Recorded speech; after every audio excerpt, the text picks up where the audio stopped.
CCI ద్వారా పత్తి కొనుగోలు తిరిగి చేపట్టాలని బీఆర్ఎస్ నాయకులు కోరారు. ఆదివారం ఆయన నాయకులతో కలిసి మీడియాతో మాట్లాడారు. రైతుల వద్ద ఇంకా పత్తి నిల్వలు ఉన్నాయని వాటిని కొనుగోలు చేసేందుకు సీసీఐ ముందుకు రావాలని కోరారు. ఇప్పటికే కలెక్టర్ దృష్టికి సైతం విషయాన్ని తీసుకెళ్లినట్టుగా చెప్పారు. మార్చి 31 వరకు పత్తి కొనుగోలు చేపట్టాలని కోరారు.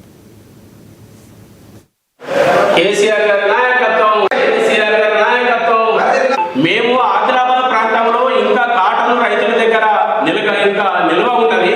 ఇంకా కొంత ఏరే దశ ఉంది.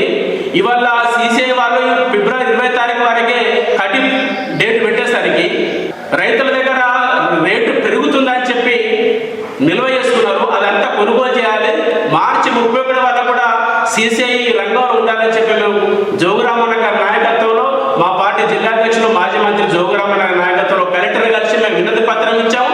కలెక్టర్ గారు స్పందించి లెటర్ రాస్తామని చెప్పారు. లెటర్ రాసి వారం రోజుల అనుమతి తీసుకొచ్చాడు.